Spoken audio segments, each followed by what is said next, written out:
Jadi sekali lagi, yang membuat tebal itu adalah posisi mengangkat pangkal lidah atau tidaknya, bukan pada memonyongkan kedua bibir. Maka bentuk kesalahan dalam membaca huruf-huruf tebal adalah dengan memonyongkan posisi dua bibir. Hati-hati.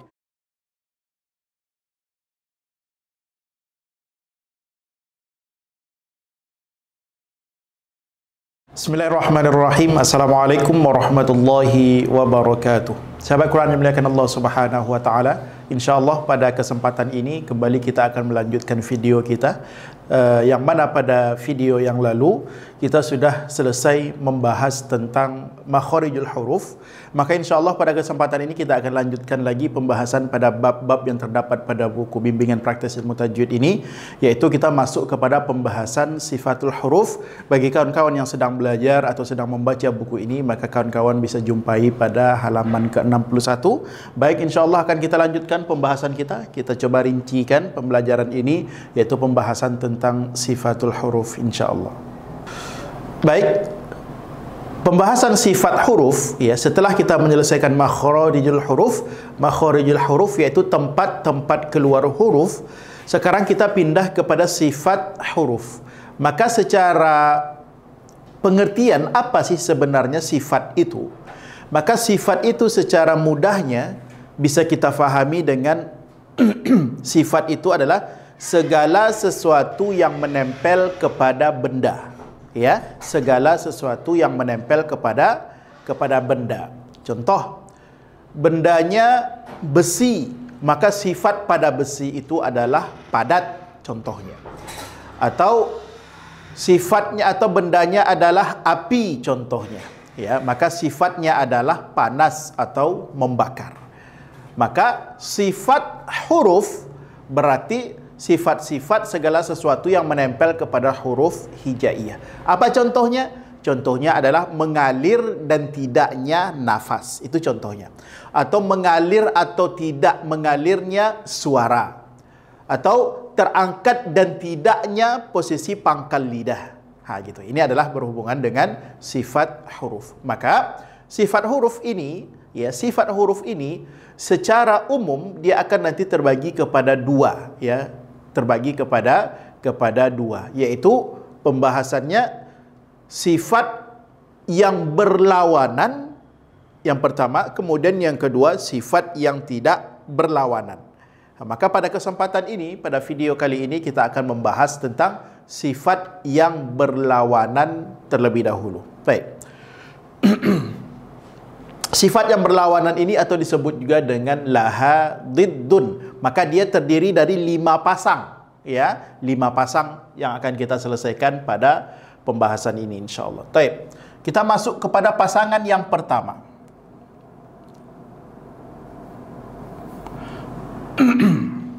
Baik, pasangan yang pertama namanya adalah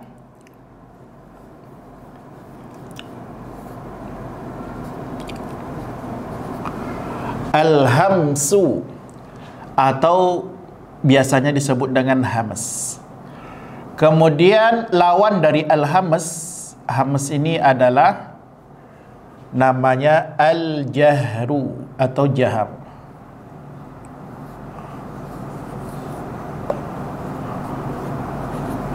Ini dia. Ini adalah pasangan yang pertama. Baik, kita akan bahas masing-masing dari pasangan yang pertama ini. Taib, yang pertama namanya adalah al-hamsu atau hamas. Apa pengertian dari hamas ini? Pengertian dari hamas ini adalah jariyanun nafasi 'inda nutqi harfi. Ya, mengalirnya nafas ketika membunyikan huruf-hurufnya. Mengalirnya nafas ketika membunyikan huruf-hurufnya. Apa saja huruf dari hamas itu? Maka terkumpul dalam kalimat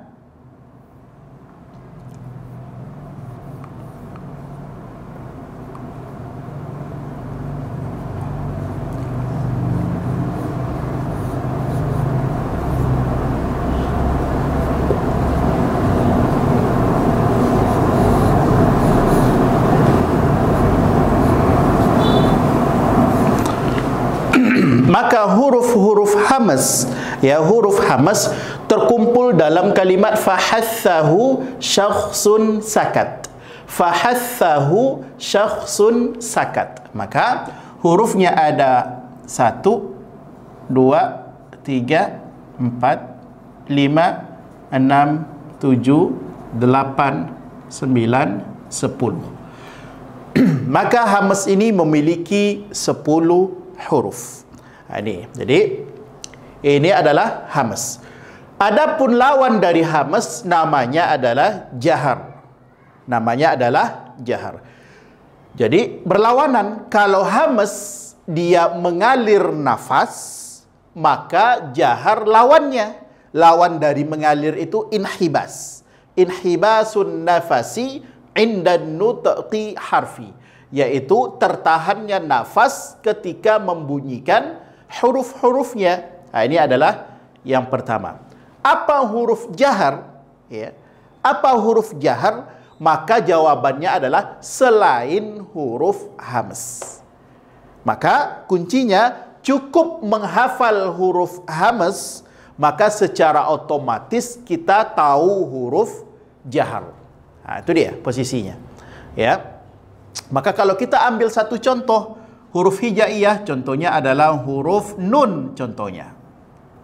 Maka kalau ditanya apa sifat pertama pada huruf nun, maka fahathahu syakhsun sakat, tidak ada huruf nun, maka otomatis lawan dari hamas dia, yaitu jahar. Karena dia tidak ada pada 10 huruf ini. Maka kalau ditanya apa sifat huruf nun yang pertama, maka sifatnya adalah jahar. Begini aplikasi ya, aplikasinya dalam prakteknya seperti itu. Ya, sekali lagi, pasangan yang pertama namanya adalah hamas. Hamas artinya, jadi kata kunci hamas ini adalah, kata kunci pasangan yang pertama ini adalah berhubungan dengan nafas.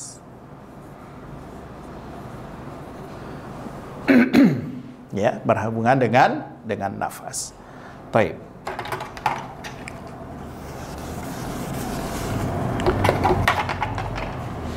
Cukup pembahasan pasangan yang pertama. Kita masuk pada pasangan yang kedua.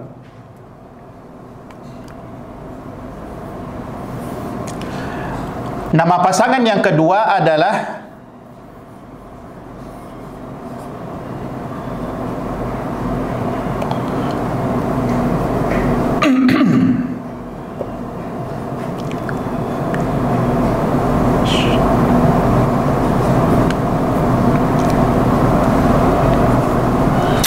kemudian lawannya adalah ar-rakhawah.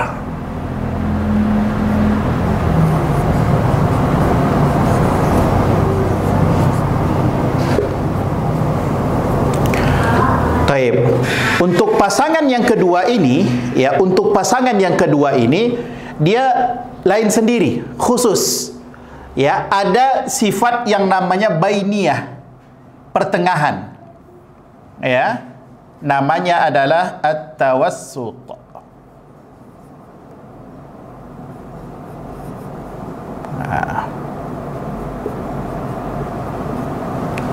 Ini adalah untuk pasangan yang kedua, memiliki sifat bainiyah, pertengahan antara syiddah dan rokhawah. Taib. Apa kata kunci dari sifat yang kedua ini? Kata kuncinya adalah suara.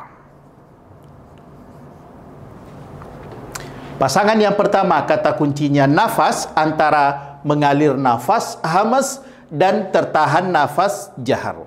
Sedangkan pada poin yang kedua adalah berhubungan dengan suara. Baik, kita bahas dari segi pengertiannya terlebih dahulu di antara pasangan yang kedua ini, syiddah. Apa pengertian dari syiddah? Syiddah itu artinya adalah inhibasus saut. Kita berhubungan dengan suara. Inhibasus saut, yaitu tertahannya suara indan nutqi harfi, ketika membunyikan huruf-hurufnya. Lagi-lagi kita kenali apa saja huruf-huruf dari syiddah ini, ya, untuk memudahkan menghafalnya, maka dibuat dia dalam bentuk kalimat. Apa kalimatnya? Ajid qattin bakat. Ada berapa hurufnya? 1, 2, 3, 4, 5, 6, 7 dan 8. Terkumpul dalam kalimat ajid qattin bakat. Ajid qattin bakat, iaitu hamzah, jim, dal, qaf, ta, ba, kaf dan ta. 8 huruf ini adalah huruf syiddah. 8 huruf adalah huruf syiddah. Sekali lagi, pengertian syiddah adalah tertahannya suara ketika membunyikan hurufnya. Kalau ini tadi adalah berhubungan dengan mengalir dan tidak mengalirnya nafas. Jadi kalau huruf-huruf hamas ini kalau kita baca itu terasa mengalir nafas, terutama ketika dia sukun. Apa contohnya? Fa, qad aflaha, mengalir nafas. Qad aflaha. Begitu juga ha, ya. Ar-Rahma, Ar-Rahma. Tha, wa mithlahum, wa ini dia berhubungan dengan nafas. Begitu juga dengan huruf syiddah, yaitu berhubungan dengan tertahannya suara.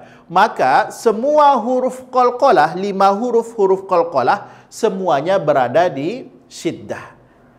Ya, karena apa? Kenapa terjadi pantulan? Karena tertahannya suara. Sekali lagi, kalau kita ibaratkan satu benda yang mengalir kencang, ketika dia tertahan maka dia akan memantul. Ya, benda mengalir, kemudian contohnya mobil, ya, mobil ketika dia tertahan atau tertabrak sesuatu, maka dia akan memantul. Nah, itu adalah sifat syiddah. Maka huruf-hurufnya, huruf qalqalah terletak pada huruf syiddah. Kan tetapi juga ada beberapa huruf yang dia tidak huruf syiddah, maka dia seperti tertahan suara. Contohnya hamzah. Kalimat sufaha, sufaha, tertahan dia. Minas sama. Kaf juga seperti itu. Allahu tahan dulu. Ya, tertahan dulu suara, baru ngalirkan hamasnya. Taknya juga seperti itu. Tatitu bat, tahan dulu suaranya. Ya, tahan dulu suaranya, baru setelah itu ngalirkan hamasnya. Karena dia juga huruf hamas. Itu syiddah. Kemudian kita kenali pula huruf tawasud. Huruf tawasud terkumpul dalam kalimat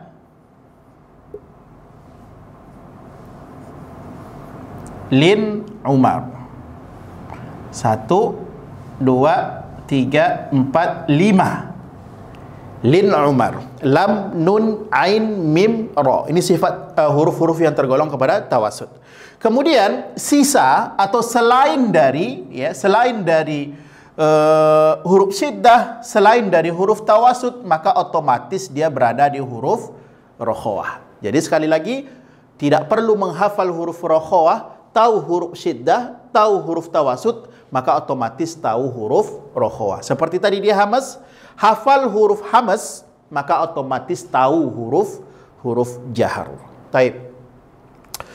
Maka lawan syiddah adalah rokhawah. Kita bahas dulu rokhawah sebelum kepada tawasud. Jadi syiddah sekali lagi tertahan suara, maka tertahan suara, maka rokhawah adalah lawan dari syiddah, otomatis jariyanus saut indan nutqi harfi, mengalirnya suara ketika membunyikan hurufnya. Apa huruf rokhawah? Yaitu selain ajid qattin bakat, selain lin Umar.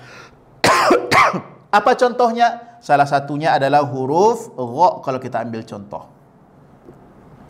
Maka mengalir dia ghadhiru bal ghairil maghdubi. Dia masuk kepada huruf rokhawah, dari segi suara dia mengalir. Taib. Itu dia. Syiddah tertahannya suara, rokhawah mengalirnya suara. Maka tawasud apa? Pertengahan dari syiddah dan rokhawah. Jadi kalau dari segi pengertian apa dia arti tawasud ini? Yaitu adamu kamal inhibasus saut, yaitu tidak sempurna tertahannya suara seperti syiddah, wa adamu kamal jariyanus saut, dan enggak juga sempurna mengalir suara seperti rokhawah. Ini dia.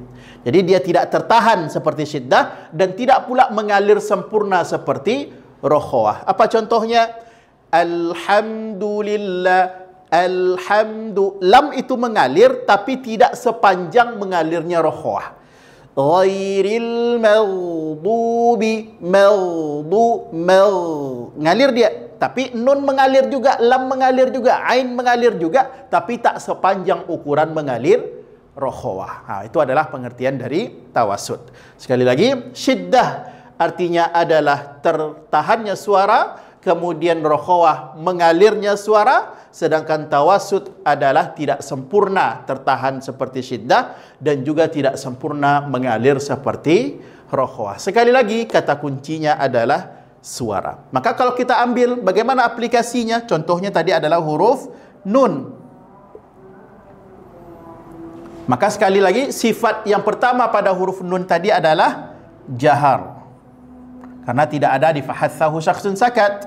Kemudian apa? Kemudian sifat keduanya adalah ajidaqatin bakat, tidak ada huruf nun. Lin Umar ada huruf nun, maka otomatis sifat keduanya adalah tawassut. Seperti itu aplikasinya, seperti itu cara pemakaian atau menentukan dari sifat masing-masing dari huruf hijaiyah itu.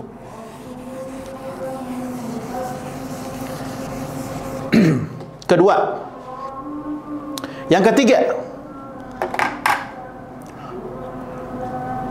nama pasangannya adalah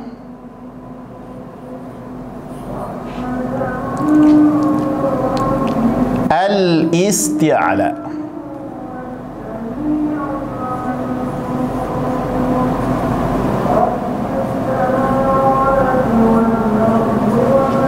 Apa lawan dari isti'la? Lawannya adalah al-istifal.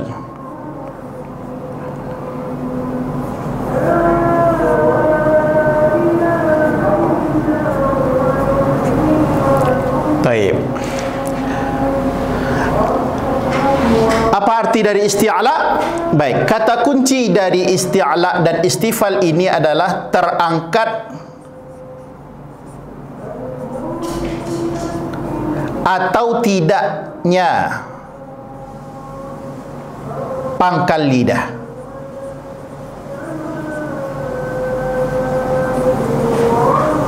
Ini kata kuncinya. Sekali lagi, kata kunci hamas nafas, kata kunci syiddah rokhawah suara, kata kunci isti'la dan istifal terangkat atau tidaknya posisi pangkal lidah. Baik. Apa itu isti'la? Isti'la artinya adalah irtifa'u aqsal lisan ila hanakil a'la inda nutqi harfi. Terangkatnya posisi pangkal lidah. Ini dia.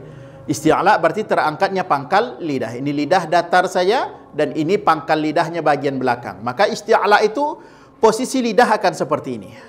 Menggembung seperti ini. Sehingga apa? Dengan menggembungnya posisi pangkal lidah, terangkatnya pangkal lidah ini, maka akan membuat suara yang keluar dari rongga mulut itu akan menjadi tebal. Jadi sekali lagi, yang membuat tebal itu adalah posisi mengangkat pangkal lidah atau tidaknya, bukan pada memonyongkan kedua bibir. Maka bentuk kesalahan dalam membaca huruf-huruf tebal adalah dengan memonyongkan posisi dua bibir. Hati-hati. Sekali lagi, pengertiannya adalah irtifa'u aqsal lisan ila hanakil a'la inda nutqi harfi. Terangkatnya posisi pangkal lidah ketika membunyikan huruf-hurufnya. Apa saja huruf-huruf dari isti'la? Yaitu terkumpul dalam kalimat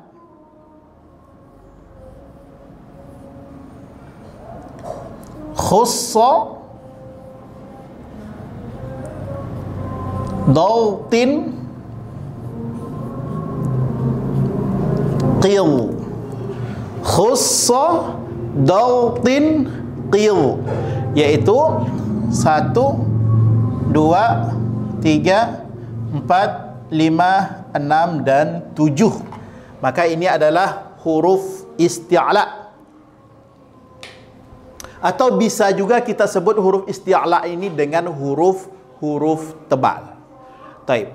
Maka selain dari yang 7 ini, maka otomatis dia adalah huruf istifal. Selain yang 7 ini, maka otomatis dia adalah huruf istifal. Maka apa pengertian dari istifal? Ya, istifal itu artinya adalah tidak terangkatnya posisi pangkal lidah. Tadi datar saja. Antara ta, ya, ta. Kalau to, tebal dia. To. Kalau ini ta, datar aja lidahnya. Sa, sin, sa, datar aja. Kalau so, maka dia akan menggembung seperti ini. So. Ini. Jadi, apa pengertian dari istifal? Yaitu terdamparnya posisi lidah, ya, di langit-langit bawah ketika membunyikan huruf-hurufnya, lawan dari isti'la. Baik, sekali lagi, kalau kita ambil huruf nun tadi sebagai prakteknya, nun adalah jahar, kemudian yang kedua tawasud, maka yang ketiga huruf nun memiliki sifat istifal karena tidak ada pada 7 huruf ini. Ini kita sudah menyelesaikan pada pembahasan 3 pasang sifat yang berlawanan.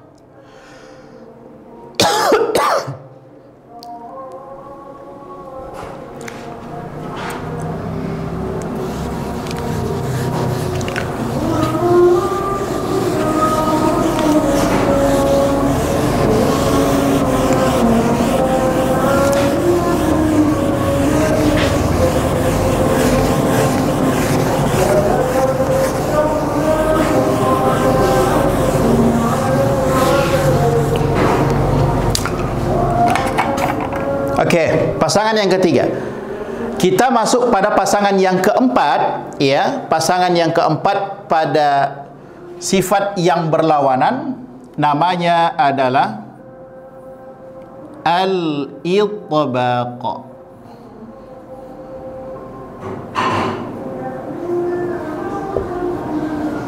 Apa lawan dari itbaq? Lawan dari itbaq itu namanya adalah al-infitah.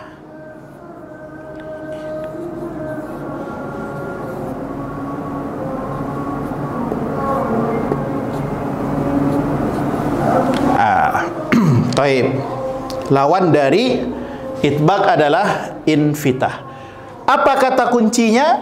Kata kuncinya pasangan yang keempat ini adalah menempel dan tidaknya sebahagian besar lidah, ya. Menempel atau tidak menempelnya sebahagian besar lidah ke langit-langit atas, itu kata kuncinya. Baik. Apa itu itbaq? Itbaq itu bermakna ilsaq. Ilsaq itu artinya menempel. Maka itbaq itu artinya adalah menempelnya sebahagian besar lidah. Menempelnya sebahagian besar lidah ke langit-langit atas indan nutqi harfi. Itu dia pengertiannya. Adapun huruf-hurufnya yaitu shad, dad, kemudian to, kemudian dha. Ini 4 huruf itbaq. Yang juga 4 huruf ini terdapat pada huruf-huruf isti'la. Maka nanti ada huruf yang isti'la plus itbaq, ada huruf isti'la yang plus infitah. Itu nanti dari segi cara membaca pun litbaq aqwa. Huruf-huruf yang isti'la plus itbaq itu cara membacanya lebih kuat dibandingkan isti'la plus infitah. Itu pada prakteknya. Sekali lagi, itbaq pengertiannya adalah ilsaqun juz'un kabir minal lisan ila hanakil a'la. Terangkatnya posisi pangkal lidah, terangkatnya menempelnya sebahagian besar lidah ke langit-langit atas ketika membunyikan huruf-hurufnya. Maka dia kuat. So, si, su, kuat. Do, di, du, kuat. tu, ti, tu. Kuat. Wo, wi, lu. Kuat juga. Pada posisi itbaq ini huruf yang maksimal kekuatan ketebalannya. Kemudian nanti beberapa huruf yang keluar, ya, yang dia tidak masuk kepada itbaq. Taib, lawan dari itbaq adalah infitah. Ya, lawan dari itbaq adalah infitah, dan infitah itu artinya adalah tidak terangkatnya posisi pangkal, tidak terangkatnya sebahagian besar lidah. Ya, mohon maaf. Pengertian dari infitah itu adalah tidak menempelnya sebahagian besar lidah ke langit-langit atas. Ini adalah pengaruh sifat. Apa huruf dari infitah? Yaitu selain 4 huruf ini, ya. Selain 4 huruf ini, maka dia masuk kepada infitah. Ya, kalau di 28 huruf hijaiyah, maka ada 24 huruf yang ada di infitah. Kalau kita ambil satu lagi contoh huruf nun antara itbaq dan al-infitah, maka nun ini memiliki sifat yang namanya adalah infitah. Sudah 4 pasang, ya. Sudah 4 pasang yang kita bahas dari sifat yang berlawanan. Ya, maka sekali lagi, ada yang isti'ala plus itbaq, kadar ketebalannya tetap sempurna. Kemudian ada yang dia isti'ala plus infitah, kadar ketebalannya nanti pada beberapa tempat dia berkurang. Contohnya apa? 3 huruf yang kita ambil dari isti'ala, yaitu huruf kha, ra, dan qaf. Akan nampak perbedaannya ketika 3 huruf ini dia berada ketika baris kasrah. Maka kha ketika kasrah dia khi, ra kasrah dia ri, kemudian qaf ketika kasrah dia ti. Berbeda dengan ini, so, si, kuat dia. Kalau ini bukan khi, bukan ri, bukan ti. Ini apa yang membedakan? Karena dia isti'ala plus infitah. Kalau isti'la plus itbaq, maka kadar ketebalannya itu tidak terlalu nampak perbedaannya pada harokat kasroh. Kenapa pada harokat kasroh? Juga karena maratibut tafkhim yang paling rendah adalah ketika mereka berbaris kasroh. Baik. 4 pasang. Pasangan yang terakhir.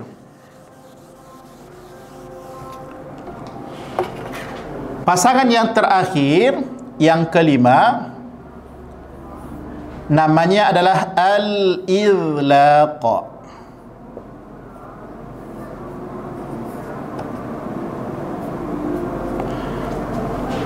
Apa lawannya? Lawannya adalah al-ismat.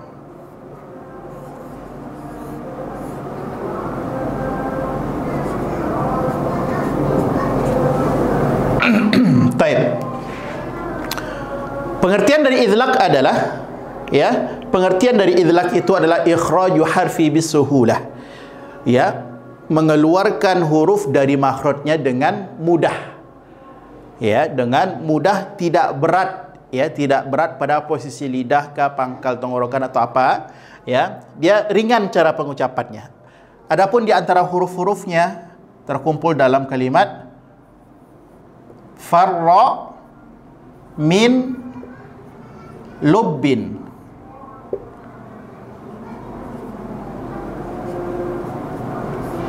Satu, 2, 3, 4, 5, 6. Ada 6 huruf. Farra min lubbin, fa, ra, mim, nun, lam, dan ba. Maka ini adalah huruf yang tergolong kepada idlaq. Kemudian ismat, kalau ini adalah, maka kata kuncinya kalau idlaq dan ismat ini mudah dan sulitnya penyebutan huruf. Mudah atau sulit penyebutan huruf. Nah, ini kata kunci supaya apa? Supaya mudah mengingatnya. Ya. Kalau idlaq adalah ikhraju harfi bisuhulah, maka al-ismat yaitu ikhraju harfi bisu'ubah, keluar huruf dengan sulit, ya, sedikit sulit dari segi pengucapannya. Mungkin apa? Salah satu penyebabnya adalah karena liquwwatin i'timad ala makhrajihi. Huruf-huruf tebal adalah huruf yang kuat, kemudian kita sulit dalam pengucapannya. Dan semuanya huruf tebal itu masuk kepada al-ismat. Ya, nah ini adalah idlaq dan ismat. Sekali lagi kata kuncinya adalah mudah atau sulitnya penyebutan huruf. Idlaq ikhraju harfi bisuhulah, keluarnya huruf dengan mudah. Farra min lubbin. Sedangkan al-ismat adalah ikhraju harfi bisu'ubah, keluarnya huruf dengan sedikit sulit dari segi pengucapannya. Maka kalau kita tambahkan pada huruf nun, ya, pada huruf nun, maka huruf nun sifat yang terakhir dari sifat yang berlawanan, dia masuk kepada idlaq. Ini adalah 5 sifat yang berlawanan, ya, 5 sifat yang berlawanan yang kita bahas pada kesempatan hari ini. Maka sekali lagi pasangannya sudah tetap, ya, pasangannya sudah jelas.